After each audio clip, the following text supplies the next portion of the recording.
We are live on the New York Mets post-game show with your boy CP and John from the Pure Adrenaline Sports Network over on YouTube. How is everybody doing tonight? Obviously, we are here to talk about a grueling New York Mets loss in Game 2 in this Toronto Blue Jays series. The New York Mets dropped the second game by a score of 6-2. We'll get into everything you need to know about tonight's ball game, from the pitching or lack thereof from David Peterson, as well as the offense or lack thereof from the entire lineup. Wow, we have a lot to get into tonight, John. And I know that you are frustrated. I am frustrated. And the collective people in this fan base in the comments section are frustrated. But before we get into anything, please, everybody, whether you're watching over there on PAS or whether you're here watching on the CPNYSports YouTube channel, please hit that thumbs up on this video. Subscribe to the channel if you haven't done so already, whether it's CPNYSports or Pure Adrenaline Sports. And make sure you keep on dropping your thoughts and opinions in the live chat, because we will be getting to all of the comments tonight, because this is event session. This really is event session. John, how are you doing tonight? Oh man, I was agitated. My chat during the live stream knew I was agitated. They tried to calm me down, but and I do have to remember, like a lot of people in my chat during the live stream say, think of where this team was at the end of May, beginning of June, and look at where we are now. But still frustrating. We are so close to the playoffs. Now 17 games left to go in the season. This is not the time to be really a no-show. This team was a no-show tonight. And you kind of Nothing felt really else. I kind of felt that way after the top of the first inning when they had the first two guys on and were lucky to get a run. Nothing really else to say. I mean, this team was a no-show tonight. And if you can tell by my YouTube stream title, the Mets offense was absolutely lifeless. Like, there's nothing else to say about this offense. When we actually get into the offense, I will reiterate what Gary Cohen said. Two little niche statistics that he mentioned on the broadcast regarding this offense, and just the general statement of this bullpen and the starting pitching carrying this offense over the last stretch of games, right, over the last week and a half or so. So we'll get into that. Obviously, I want to make sure I shout out people in the chat here. Between your chat section and my chat section, we got Daniel here in the chat. We got Ken in the chat saying Mets put out a minor league lineup. We can talk about the lineup as well. Junior saying another embarrassing showing from this team offense, making these bum-ass pitchers look like prime Pedro Martinez, and the defense is awful. Everybody, please keep on dropping your thoughts and opinions. Like I said, this is event session. You all have every right to be frustrated about this game. We are not making any excuses for this team, because guess what? This team has played themselves into a situation where they deserve no excuses to be made for them. So we will talk about it accordingly. So Darren is saying Mets score runs like a little league team. JB is saying lifeless bats and a bad lineup overall. We got Cope saying, CP, how we feeling, bro? If you can't tell how I'm feeling already, I will tell you exactly on this stream how I'm feeling, and it is definitely not good at all. We appreciate you all being here. As always, please hit that thumbs up button. We definitely appreciate it. So let's get into the David Peterson start. Obviously, David Peterson has been so good for so long, ever since coming back from the IL in the middle of this season. He really hasn't had a bad start since July 28th. I believe it was, against the Atlanta Braves. He has gone all this time producing for the New York Mets. And honestly, I want to kind of just like tear him apart, because this was a terrible showing. But knowing that David Peterson has been one of the staples in this Mets rotation for so long, you honestly can't really do that, because guess what? He came out there and he struggled. Pitchers struggle. It's expected. Now, again, I'm in the business of not making excuses for the Mets, and I understand that what he did tonight was absolutely unacceptable. But this stream, you guys will find that this stream is going to be offense-oriented in terms of our sort of deliberation of what went wrong. But tell me what you saw from David Peterson. Obviously, this was an abysmal start. Obviously, this was an abysmal showing overall by the New York Mets, having 2 errors, pass balls galore. Mark Vientos makes an error at third base. What did you make of the defense and David Peterson as a whole, right, in his start? Yeah, Peterson, as frustrating as it was, he didn't really have command tonight. He threw a ton of pitches early on, so he didn't have it there. But yeah, a couple errors led to the first couple runs. But I'm not worried about Peterson. He's allowed a bad start. I mean, look, if you go before tonight, you look at his last 5 starts: 6 and a third, 1 run against Oakland; 7 innings, 2 runs against Baltimore; 7 and a third innings, 1 run against San Diego; 7 innings, 3 runs, only 2 earned against Arizona; and 6 innings, only 1 run against Boston. So teams that are, I would say at least, well, maybe not Oakland, but all those teams better than the Mets, and he absolutely dominated those teams. So I'm not too worried about one bad start. Um, yeah, I mean, a couple errors. The Vientos error in the second leads to a run. The error by Peterson in the third leads to a run. And that actually leads to a bigger inning as well. Because if he doesn't make that error, they probably only get 1 or 2 runs that inning, um, as compared to the 4 they got. So, I mean, his error, but I give him a pass. I mean, tonight, to me, it's completely on the offense and the rest of the defense. The outfielders, I think Nimmo, I forget what inning it was. I didn't write it down. Nimmo could have made a play on a ball on the warning track, and he lets it bounce. He lets it bounce off the base of the wall. DJ Stewart, late in the game, 7th inning, still playing out in right field. I mean, when the Mets are home, they're replacing Jesse Winker in the outfield in the 5th inning. Why is DJ Stewart still playing the game in the 7th inning and defensively? That I don't understand Mendoza for leaving him in there. But I don't know. I don't know. I don't know what else to say. I mean, at least I think they had 12 strikeouts tonight, 7 of them looking. I mean, what is going on with this team offensively? I don't get it. Something's got to change in the offseason heading into next year. Yeah, and obviously we're going to talk about the after. Listen, I want to talk about the pitching again. David Peterson, a slow, sloppy, just absolutely abysmal start after getting the lead 1-0 in the first inning. It was good to see Brandon Nimmo get going offensively. We'll talk about that here in the first inning as well with that I guess shallow opposite field single to bring in the game's first run. But really, David Peterson going 4 1/3 innings pitched. Obviously, you see the strikeouts and the walks. When David Peterson has been performing well this season, you know he is getting swings and misses on his pitches, especially when he is ahead in the count. And that did not happen today. And honestly, not going to lie to you, I missed half of this game. I missed half of this game because I went out there with free tickets to go watch the Braves slaughter, right, the Washington Nationals in DC. And that was a mistake because I really wanted to tune in to David Peterson pitching, but I had to watch the Braves go out there and win a ball game and even up the wild card standings of the New York Mets. 4 1/3 innings pitched, 2 strikeouts, 2 walks, 4 earned runs, actually 5 runs of his actual outing, but only 4 of those were earned, and he gets pulled after only 76 pitches. Now, I went ahead in the last 4 to 5 starts and looked at David Peterson's mix of pitches, and it really does seem like he flip-flops in terms of the predominance of all of his pitches. He'll throw a multitude of sinkers one outing, and then he will ease up on the sinkers and throw more four-seam fastballs than not. And the same thing with his off-speed as well in terms of the changeups and the curveballs.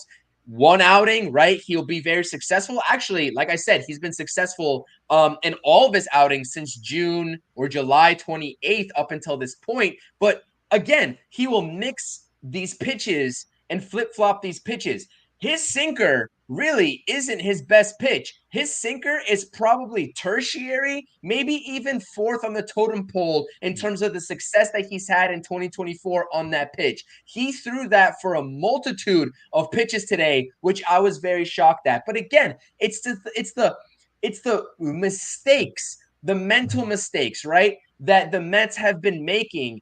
Again, Brandon Nimmo, like you said, in center field, has not looked like the most competent center fielder, especially within the last couple of years in the I guess bar that Brandon Nimmo has set in center field. We have not seen that over the last 2 weeks, right?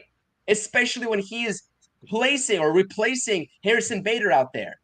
Mark Vientos, I get it. He's played a solid, sound third base for the most part. We all know the defense was his problem coming up in terms of playing third base. We weren't sure how he was actually going to transition to an everyday third baseman, but you got to make that play. I didn't see it, but I heard it was routine.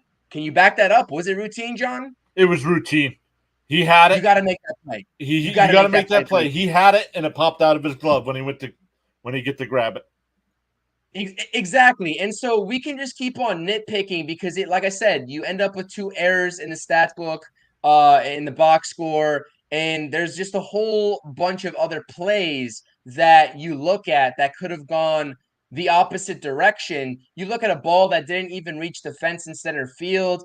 A lot of people speculating if Harrison Bader was out there, maybe he makes that play in terms of covering that ground. I get it. It's a hard play. Brandon Nimmo maybe has a little bit of PTSD in terms of running into the wall and he doesn't want to injure himself and go all out for that play. I understand it. He plays it off the wall. But there's a lot of different things you can look at in terms of the actual, obviously, pitch selection from David Peterson and how the balls in play resulted for the New York Mets in this game. Again, me personally, I will call out David Peterson for a bad start because this is when the New York Mets need him the most. And in recent years, we've seen these players, both offensively and on the mound, right?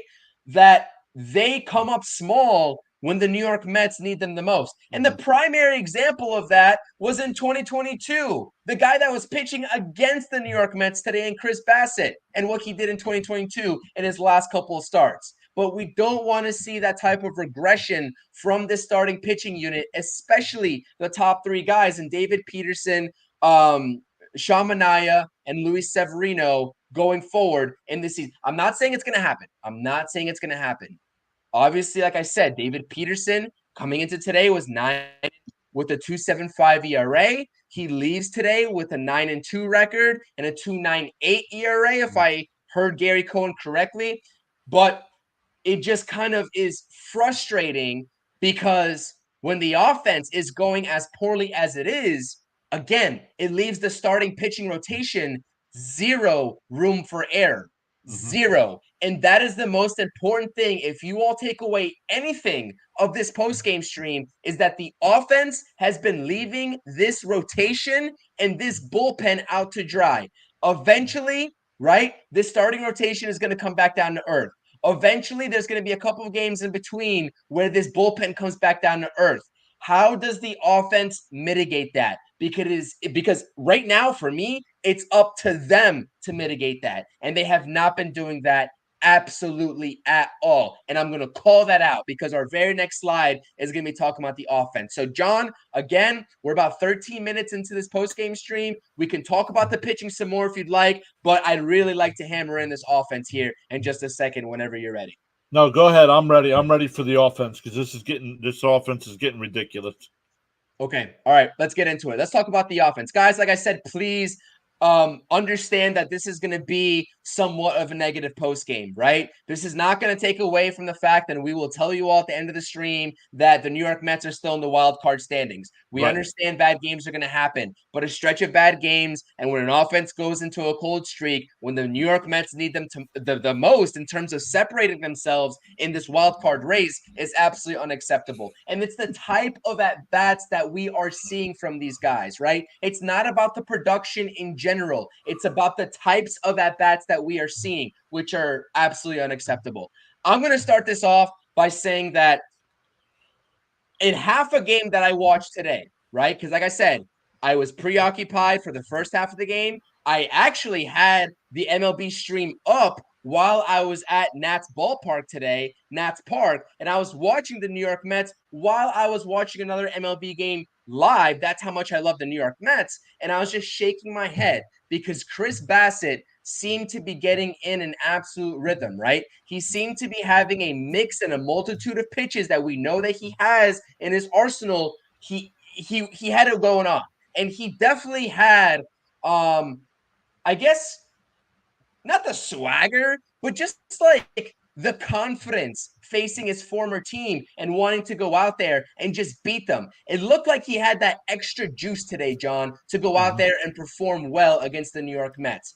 How many times tonight and for the rest of this season are we going to have to watch this lineup go up there and look at a fastball for strike three? How many times are we going to have to witness that? Because I witnessed it probably on 5 to 6 different occasions today, and that's absolutely unacceptable. I get it. Some of them might be high, they might be borderline strikes. But again, when it happens 5, 6, maybe even 7 different times, I lost track there. It's absolutely ridiculous, and it's unacceptable. Yeah, it was at least once. I just looked it up. They struck out looking at least once in every inning, the first 7 innings of the ball game. Looking, not swinging, looking. I mean, that's horrendous. I mean, they had other strikeouts mixed in as well. That one inning, the second inning, he completely strikes out the side against the bottom of the lineup. I mean, I actually, there's people in the chat. People say time for me to vent. No, I can't vent anymore. I vent all game long, and I agitate my chat. And no, I think it was Ray that said he wanted me to vent. I don't know. I don't know what the answer is. I don't get it. It's so frustrating. Now, let's look at some of the guys that did strike out looking. Vientos in the first. Stewart, what's Stewart doing? Why is Stewart on this team? He can't bat. 2 strikeouts looking his first 2 times up. You know, he does get that blue base hit later on in the game with 2 outs, so it was a meaningless spot. What else? Yeah, I mean, he made a play in the outfield that probably would have been caught if it was if it would have been Taylor out there. I'm not sure about Marte, but Taylor probably would have made the catch in right field late in the ball game. So I'm not sure what's going on there, but I don't know. This is getting frustrating. 7, 8, 9, 10 strikeouts, 11 strikeouts tonight. I don't know. How can the Mets as a team, the manager, the hitting coaches, how can these guys be okay with striking out? I can watch almost any other baseball game, and teams are putting together rallies. Teams are putting together, a base hit an inning, getting a walk. The Mets always seem to do that. Well, they didn't do it late tonight, but yeah. Well, I guess they got that in the 7th inning. They put a couple on and got a run, but I mean, I felt like the ball game was over after the 3rd inning. It was 5-1. I don't get it. I'm just frustrated. I'm out of words to say. There's nothing that I'm going to say that's going to change anything the Mets are doing on the field. So I don't know what to say anymore. Yeah, it seems it seems like you're a little bit lost for words, and so am I. I really I want to rip into this offense, and I want to rip into this team. Oh man, guys. Oh man. Cope This is what over in my chat just said DJ Stewart should be selling hot dogs in Tijuana. I'm sorry. Why can't we bring up Acuna, or I don't want to say Gilbert but why can't we bring up one of these young guys? Are they really going to do worse than DJ Stewart? Listen, for me, like I can't even blame. Like, listen, we can sit here and blame DJ Stewart all we want. We can blame him when he gets into the lineup. That's fine. And I understand that because as you all know, I know DJ Stewart, he's the easy target to pick on, right? He is the easy target to pick on because nobody wants him on this team. He doesn't provide anything extra for this team defensively or offensively, and it's a pain, right? When everybody says, "Why is Eddie Alvarez starting? Why is DJ Stewart starting?" First of all, This is the reason why I don't want Eddie Alvarez on this team. And I wanted a guy like Luis Angel Acuna. You mean to tell me, and I'm sorry because I'm sick and tired of the people who are telling me that Luis Angel Acuna needs consistent reps at the minor league level, like he's some all-star studded prospect for the Mets organization. The last name, don't get bogged down by the last name. Luis Angel Acuna is a good prospect. He's not an elite prospect. And the minor league season, let's be honest with you, is going to be winding down and has already winded down now at this point. So you mean to tell me that Luis Angel Acuna is going to benefit for an extra week, week and a half reps in AAA? That's not an excuse. That's not an excuse. But beyond that, because I've already made my opinions and thoughts known about that, beyond that, because again, whether this team has Eddie Alvarez, who made the spot start today, I wonder who said that Jose Iglesias, being 34 years old, is going to need a spot start. I wonder who said that. Yes, that was me. I said that. So, anyways, not to toot my own horn, but when people don't understand that the angle that I'm coming from, when I analyze the middle infielder, I guess, depth chart of this team or lack thereof is a problem, especially when you have a 34-year-old second baseman that's going to be playing every single day now because Jeff McNeil got hurt. That pisses me off and that grinds my gears a little bit. And people who can't get that philosophy or idea gets me a little triggered, I'm not going to lie. But beyond that, because that is the bottom of the totem pole in terms of the New York Mets offensive worries right now. That is the bottom of it. I just want to get that out of the way first. The top of the worry, right? The top of the totem pole, and what is every Mets fan should be worried about right now. And I've tried to keep an even keel about this for so long. I tried because I wanted to give this offense the benefit of the doubt. They could go on slumps. They could go into cold streaks this entire season, and they have. It's been a real up and down season for this Mets offense. But when you get into the later stages of this season, being September 10th, 2024, one game going into tonight ahead of the Atlanta Braves, one game below the second wild card team and the Arizona Diamondbacks, and not far off from the first wild card spot. What are the guys at the top of the lineup and the middle of the lineup doing for us? Right now, the answer is absolutely freaking nothing. Nothing. That's the problem. That's the problem. Agreed. That is the problem. I don't know if you were watching. I forget what inning it was. Gary Cohen mentioned that the New York Mets this year are the only MLB franchise that does not have any starts at any position from any rookies. I did not hear that. Yeah. I also heard a couple other things from Gary Cohen, and that being also two things that I didn't like. One, it's been 9, 10 games since the Mets have had double-digit hits as a total team. And two, it was before Jose Iglesias got into this ball game and basically manufactured a run all by himself, right? Before he did that, it was 23 innings of baseball since the Mets had an extra base hit. Wow. Before that Jose Iglesias double. They didn't have an extra base hit since Saturday until Jose Iglesias entered that ball game. 23 innings. And the Blue Jays had 5 to 6 extra base hits in total in this game alone. Yep. Can you put that into perspective for just one single second? No, I can't. That's I don't. Abysmal. I mean, abysmal. Yeah, I don't get it. I don't. Yeah, I just look back at all my score sheets here. All bunch of singles and walks and pass balls, letting the Mets score some runs. I don't get it, man. I don't know what's going on. once again, I know I talked about it. It might have been last night's post game.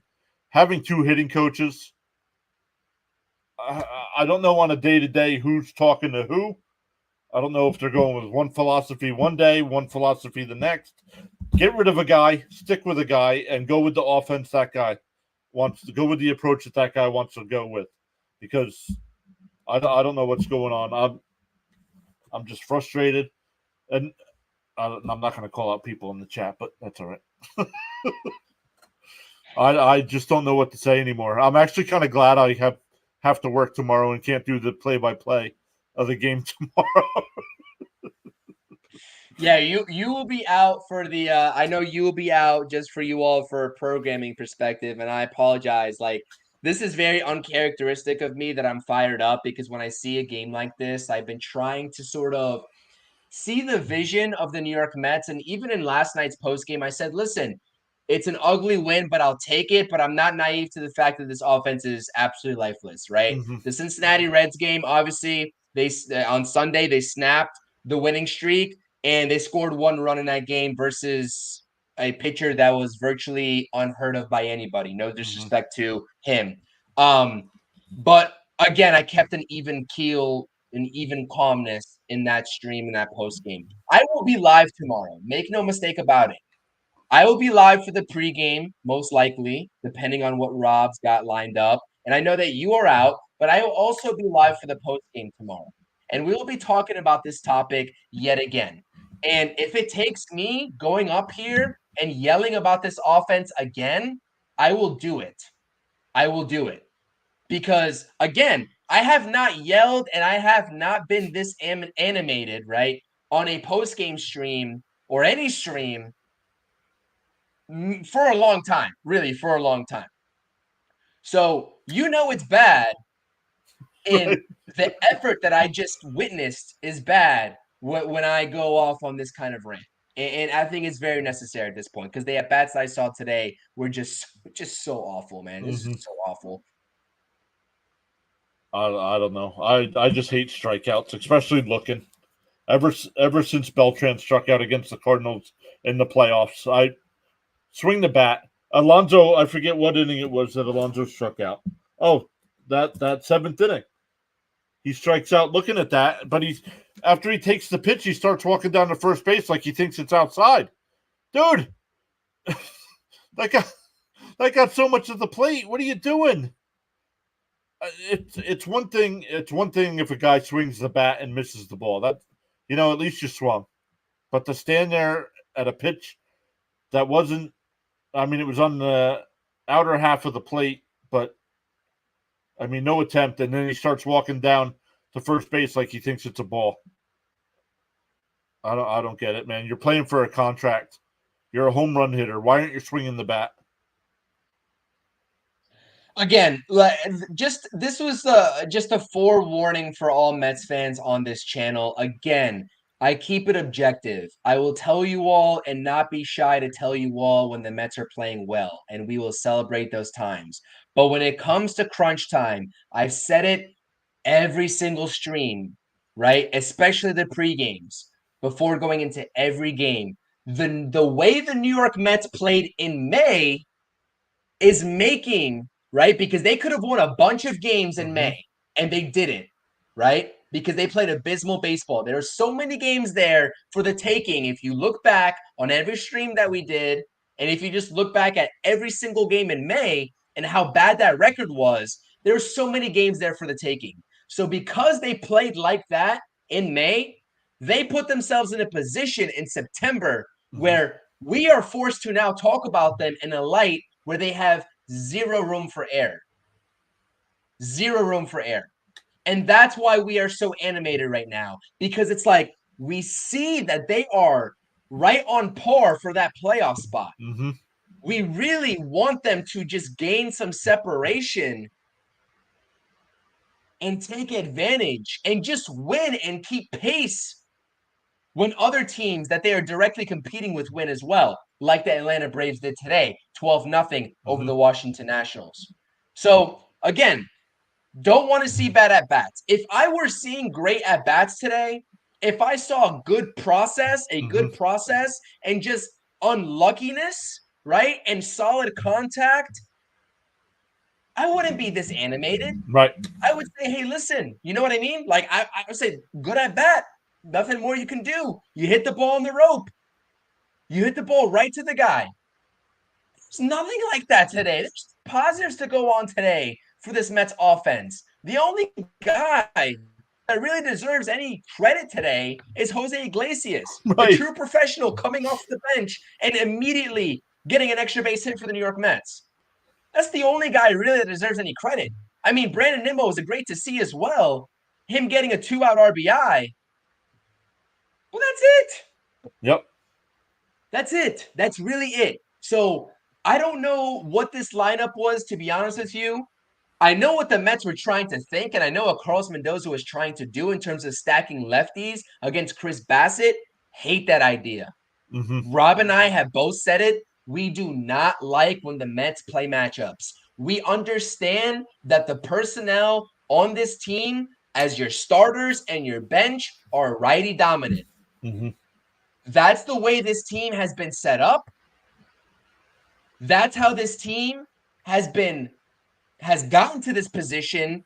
And honestly, if the Mets team is going to die between now and the rest of the season and not make the playoffs, it better be with the same personnel. Mm-hmm. Because trying to force feed us DJ Stewart and Eddie Alvarez just because they are lefties and they are capable lefty bats versus a righty is absolutely unacceptable. And again, I mentioned Jose Iglesias is going to need some spot starts. Mm-hmm. Again, he's going to need that, right? Yeah. Because he's 34 years old. And that's why I wanted Luis Angel Acuna here, because I'd rather die with him than Eddie Alvarez. That's really my main point. You can disagree with it, understand, but I'm going to call a spade, and I'm going to continue backing that point. But I don't need to be force-fed lefties and DJ Stewart for the sake of him being a lefty. Right. You know what I mean? Yeah. Give me Tyrone Agreed. Taylor. Give me Tyrone Taylor. Right. I'll die with Tyrone Taylor over dying and rolling over in a loss with DJ Stewart. Yeah. Every day. I don't know. I'm at a. Then another. So I forget who was in the chat. Let me go up here a little bit. They brought up. They asked me what I thought of JD Martinez. Loved the at the beginning of the year. Loved the signing with JD Martinez, bringing him in. JD Martinez had that little week of a stretch there where he was actually absolutely carrying the team. But ever since JD Martinez had that cleat issue or the knee issue, whatever it was, he's not been the same. He's not the same hitter. I don't know. It doesn't seem like he's helping. They talked about how he was helping other guys in the lineup. I'm just not seeing it anymore. I don't know. Again, JD Martinez has gone ice cold. Brandon Nimmo, understand that he had the RBI today for the Mets first run. Again, Brandon Nimmo, compared to what we have expected coming into the season, especially from Brandon Nimmo, just has been ice cold. Pete Alonso, I mean, what can we really say about this guy anymore? He takes the over with another strikeout today as well. Again, like it's hard to sort of nitpick on Lindor, but he is going cold as well at the wrong time. But it's kind of hard because this guy literally carried this Mets offense Right. on his back for so long. And if it wasn't for that stretch of Francisco Lindor, that brilliancy, where would the Mets be right now without that? I mean, we could be not even be talking about competitive baseball right now without that run of Francisco Lindor. So again, these guys have to step up. Lindor gets a base knock today. Brandon Nimmo gets a base knock today. Mm-hmm. Where's Pete Alonso? Where's JD Martinez? I know Francisco Alvarez got the base knock today as well, but where's Francisco Alvarez? Again, there's so many guys in this lineup that you can go ahead and just look at, especially over the course of the last couple of weeks, that just have not been performing. And again, if you are new to this channel, maybe if you just subscribed or if you've been subscribed for a long time, again, I am very appreciative and I love that our New York Mets are playing competitive baseball. And guess what? I'll be right back tomorrow on the pregame show, rooting for this Mets team and telling you all that I think they're in a good position to win a ball game and take a series in game 3 with Sean Manaea on the mound. I will do that tomorrow. But for tonight, I'm gonna let myself and let you all and John as well, everybody in this fan base vent because venting after performance like today, perhaps even a performance offensively like yesterday, even though there's a win, and an offensive performance on Sunday, that is what we need to do to get our frustrations out until these guys make it a point to take better at bats. That's the position that I'm currently in terms of talking about this team on camera with you all. Mm-hmm. Yeah, but like I've said, I don't know what to say anymore. I mean, it's frustrating. I know they do get to play almost every day. There's only 17 games left to go now. So to go in a slump now, a bad spot. I mean, we got Philadelphia coming up. We got 7 games against Philly coming up. Washington always plays us tough. We have Atlanta. We have Milwaukee. I mean, we're playing all teams that are going to be better than this Toronto. Maybe not the Nationals better than Toronto, but all these teams coming up are better than Toronto. And I don't know. Frustration. I've kind of calmed down since the game. I was very agitated in the 6th, 7th, and 8th innings. I've kind of mellowed out. We're all trying to calm down. We're all trying to calm down. Yeah, but I mean, it is okay to be frustrated. But I mean, yeah, 11 games under 500, June 2nd. That's what makes it more frustrating, is that they have come back this far. They have gotten into a playoff spot. They have gotten to within a game and a half of the number 1 wild card. Don't fall back into that May slump now. Yeah, that's it. That's really it. I mean, again, we can sit here and tell you all how poorly of a job David Peterson did, which he absolutely did do. Yep. Again, the defense as well. Brandon Nimmo, um, again, as doesn't really matter at this point what Harrison Bader is doing with the bat. I know that he kind of was cold for a hot second there, and then he kind of came back alive. It doesn't matter what he's doing with the bat. I think that the consensus here is that you have to put Brandon Nimmo and you have to have Harrison Bader starting in center field. Mm-hmm. There's absolutely no world where the New York Mets can afford to continue to start Brandon Nimmo in center field. Because the play that I've seen from Brandon Nimmo in center field, right, has just it's not been good. It's not been good. It's not been good. And a team in a president of baseball operations, right, guy in David Stearns has prioritized the middle of the infield defense. Mm-hmm. Fantastic stuff from Francisco Lindor and Jose Iglesias, respectively. You got to shore up center field. It's got to be Harrison Bader and just keep Brandon Nimmo in left field at this point. I'm sorry. It's crunch time. There's no more room for error, guys. There's no more room for error. There's no more room for error. So that's what we will say. Let's get into the chat here again. We're about 38, almost on 39 minutes onto the stream. Let's get into the chat here. That's a lot of 39 minutes. That's a lot of ranting. That's a lot of ranting, guys. We appreciate you all here ranting with us. Let's scroll to the top here and let's get some comments in here. I'll go through one by one. Want to thank you all for being here. Absolutely. Like each and every one of you all, whether you're watching on my channel or on John's channel. Again, please subscribe to both channels if you haven't done so, and hit that thumbs up on both channels if you haven't done so already. It definitely helps us out in terms of having our channels grow. Let's see here. I just want to see. I see some good comments. I just want to go ahead and look. This is a good comment. Like the Mets haven't been playing horrible baseball, right? All in all, for the last couple of weeks, they've just picked a bad time to slump. This is what Raymond's saying, and I agree with Raymond. Raymond, you are correct. Appreciate you being here. Darren saying, there's no excuse for this offense with the players they have. Look at Ramirez in Cleveland with no protection. Yes, yeah. I agree with you, Darren. I agree with you 100%. Cope is saying, Can't keep throwing out these players who are glorified minor leaguers at best, which is why I never wanted. I mean, it doesn't really matter if Luis Angel Acuna came up or DJ Stewart came up. These guys were going to be glorified minor leaguers anyways, because the loss of a true major leaguer in Jeff McNeil hurts. There's no way around that. You can say Jeff McNeil's replaceable. I wanted Jeff McNeil at one point before the All-Star break, right? Before he kind of went on that tear in the second half. I'm not gonna lie. I wanted to see Jeff McNeil gone. I will own up to that. But there's really no replacement for that kind of caliber major leaguer that can play second base and outfield. And so if you're expecting that to be replaced with Eddie Alvarez or even Luis Angel Acuna, you're going to be sadly mistaken. But it's like at this point, picking your poison. Which one do you want to roll with? And which one do you want to fail with?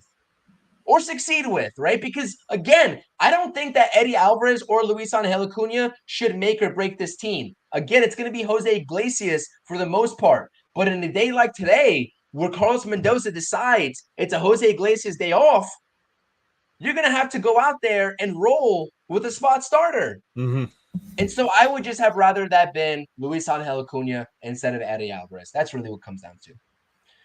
Ricardo saying, again, to the point that I just said, I think that McNeil injury is going to be bigger than most people think. And honestly, I wasn't too sure about that when the injury first happened. But now that I'm kind of seeing the way the Mets are operating in terms of the backup and in terms of what they're doing, Ricardo might be right. Yep. That's it. Absolutely. Ricardo might be right. Might, because the jury's still out. Might. What do you think, John? No, Ricardo's right. I'll give him props. Ricardo's right. I mean, I did not think it was going to be that big of an issue either. But yeah, I mean, it's looking more and more like that. I don't know. I know it's a crapshoot. We're taking a young guy, like bringing up a young guy like Acuna, but I would rather take the crapshoot. We've seen DJ Stewart. We know he's going to provide. He's batting 170 coming into tonight.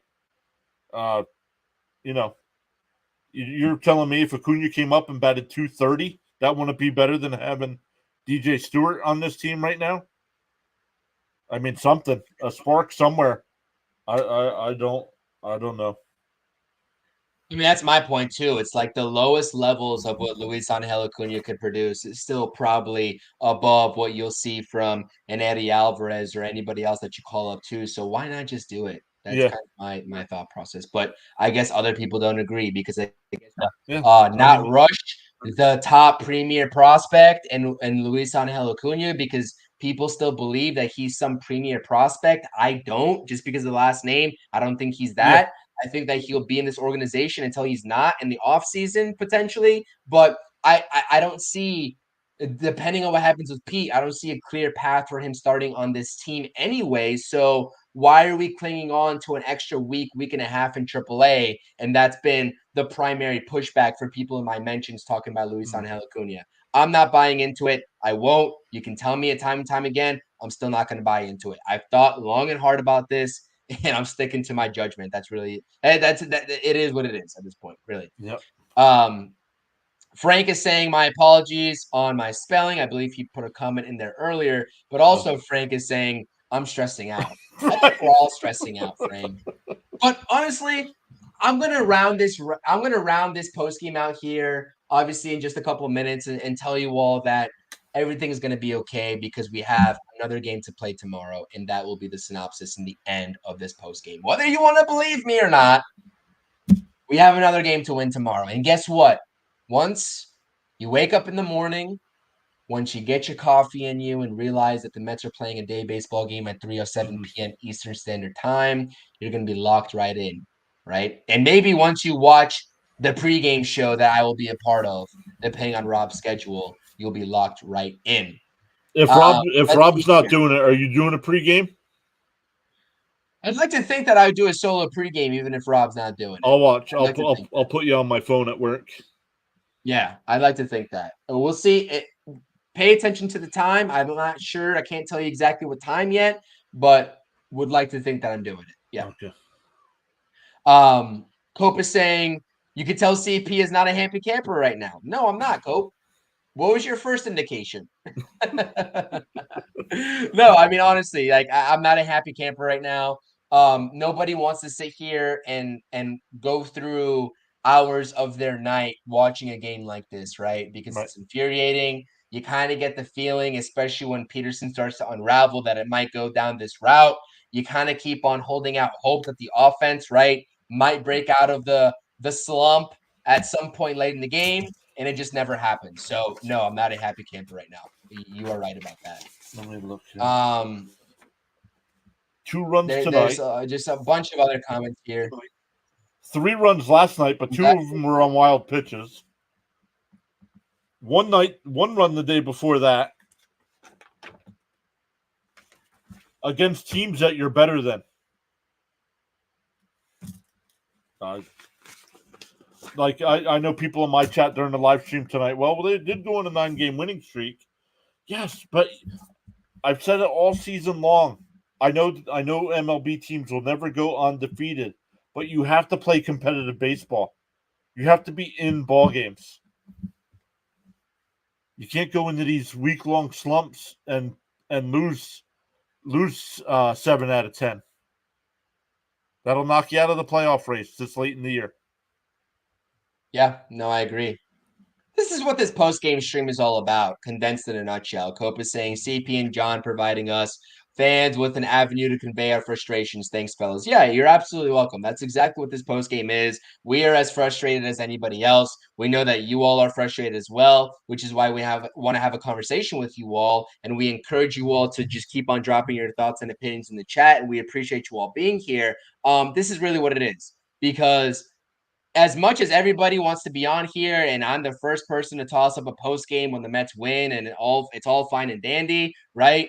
The views are great when the Mets are winning, but you know what? I'm not going to shy away from the task. And when the Mets lose, I'm going to be on here talking about Mets losses, and that's what we're going to do. And we're going to call out the Mets when they lose, and we're going to celebrate the wins, because that is what we do as people who talk about the New York Mets. So, 100%. We are here for you all. Yes, Cope, you got to believe, and I still do believe. Just because I'm telling you all that the Mets played an absolute shit game today, sorry, excuse my language, but Was that even if I'm French? telling you all that, yeah. Even if I'm telling you all that, it doesn't mean I don't believe. I do believe in this team. I think they're going to do good things down the stretch, but they need to find the offense. That is when they will do good things, is when they find this offense. If they don't, they might not do good things, because I really do think this starting pitching rotation has been above expectations this whole entire season. They've exceeded my expectations. If you ask me, if Sean Manaea was going to have this good of a season, I said he's going to have a bounce back season. I wouldn't tell you he's going to have this good of a season. Same thing with David Peterson. I kind of expected this out of Luis Severino. I'm not going to lie. I expected this type of bounce back season. But all in all, you understand what I'm saying here in terms of starting rotation. I knew this offense was going to have to carry this Mets team. And the fact that they haven't for a little bit now, right?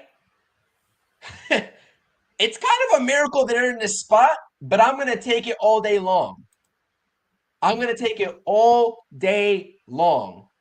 So we'll see what happens. The core needs to show up. And that's what it is. And that's really what it is. Carlos is saying Manaea will pitch a gem tomorrow. I fully believe in that as well. They need that game tomorrow. Jeremy's saying 100%. Ricardo's saying like Alvarez. He likes Alvarez, but he has to be the backup catcher for the rest of the season. I agree with that. Right now, Terens is better defensively, and I trust him at the plate more right now. Even though I don't know what the batting average is off the top of my head for Terens, but I know Alvarez is striking out and batting .230. I mean, I don't know if his thumb is still bothering him, if his shoulder is bothering him.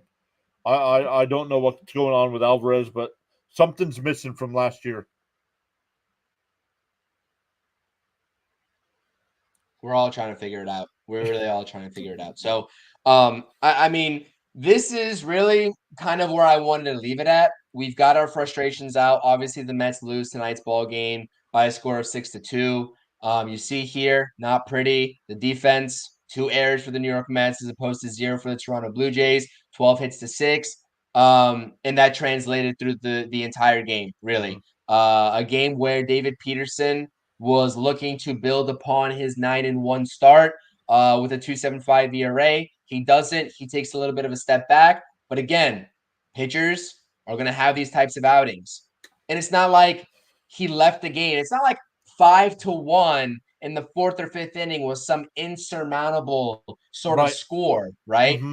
Right? In seasons prior, especially in 2022, and I hate comparing this year of 2024 to 2022 because I really do think it's different personnel and I think it's a different vibe. And I would like to think that the Mets would put up runs in a different manner, right? Being home run and gap to gap hitting than the 2022 New York Mets did.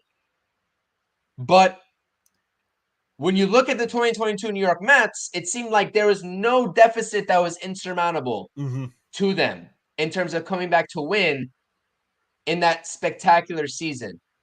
So 5-1 with the way this offense is going right now seemed pretty insurmountable. Yep. And I want to get to a point, and hopefully between now and the end of the season, they're able to get to a point where a deficit like that doesn't seem insurmountable. But right now, if the pitching doesn't do its job, then it's going to be bad news. And that's something that doesn't sit right with me because this offense is just way too talented for that to be the case. And that's really my final thoughts at this moment. Yeah, I mean something. I don't know. I don't know what else to do. Man, just hope that kind of had that feeling before we went into the Baltimore series, like this team wasn't playing that well. And then I'm like, man, here we go. We got Baltimore, San Diego, Arizona. Like we're gonna have that coming up, right? We got Philadelphia, we got Atlanta, we got Milwaukee. Maybe this team comes back to life and surprises us with some great victories down the road here. But got to somehow break out of this slump. Yeah, you got to break out of it. That's really it. And we'll continue to monitor whether they break out of it or not, because nothing, contrary to popular belief, nothing that we say on here between John, myself, or Rob, or anybody else that talks about this team over here on this YouTube app is going to change what they do on the field whatsoever. So let's go ahead and hope for a turnaround for this New York Mets squad and this lineup tomorrow. Let's hope that Sean Manaea is able to continue his success. And let's hope that the New York Mets, right, with an off day right in front of them, we understand that they've been playing a grueling schedule for this whole entire season. We understand people might be banged up, whether we know it or not. Let's hope that they are able to go out there tomorrow, win a series, and salvage the morale as an offensive unit before the off day, before an inevitable, crucial, huge, humongous, whatever word you want to use, series against an in-division rival, the Philadelphia Phillies, who they will be seeing 7 more times between now and the rest of the season. So, again, it's your boy CP. This is John. John, I'm not sure. You are not available. Tomorrow's Wednesday. You are not available for a post game, so I got you all covered. Pre-game tomorrow. Please turn on those notifications if you haven't done so already. Again, whether you're watching this live or whether you're watching this on the replay, subscribe to the CPNYSports YouTube channel. Trying to get to 1,000 subscribers. John, Pure Adrenaline Sports, in-game live streams over there. Make sure you subscribe to them as well. Just make sure you subscribe to both channels because there's obviously conjoined content coming out between both of us and also individual content. I drop pre-recorded episodes. You do in-game live streams. There's a point on this channel where I'd love to do in-game live streams. My schedule is just not conducive to that right now, but I'd love to do that at some point, and you do a good job of holding that down. So, again, appreciate you all being here. Let's go Mets. The New York Mets, they're still the wild card spot. Yes, right. The Atlanta Braves did get that game back. Let's not forget the New York Mets are still an active playoff team if the season were to end today. Obviously, They don't have that game up on the Atlanta Braves. That's okay. Let's go out there, win a series tomorrow, and then just hope everything falls in place in the rest of the league with the Diamondbacks losing, Padres losing, and Braves losing. But the thing that this team can control the most is the way that they play on the field. And we want to see better at bats. I think that is the consensus of this post game stream. So appreciate you all being here. John, thank you so much. Oh, As always, absolutely. thank you for your time. I know you're talking Mets all the time in the in games, in the post games, all that good stuff. Do you have any final thoughts in terms of what's going on with your channel, etc.? No. First off, thank you for you came up with this new layout. This is absolutely awesome. Thank you so much for that. Thank you for taking the time to do that. Setting up the live streams as well. I know it's always fun to do the live stream. I don't know if people understand how much work actually goes into setting everything up and making sure everything's running smoothly and stuff like that. So, I mean, I work harder. I don't want to say I work harder at this job than I do my real job, but I'm putting in almost just as many hours, but not getting the pay for it. But I absolutely love doing it. So, yeah, I'll be back live doing Mets in-game live streams on Friday night against Philadelphia because I'm missing the game tomorrow. But yeah, I can't wait. Big weekend series coming up against the Phillies, and then we'll see where the Mets are standing at that point. And hopefully, I know Atlanta has a big 4-game series coming up against the Dodgers. So if the Mets can start getting some wins under their belt, and Atlanta's got that 4-game set against LA, so hopefully the Mets can get a little breathing room in between them and Atlanta before heading down to Atlanta the last week of the season. Yeah, 100%.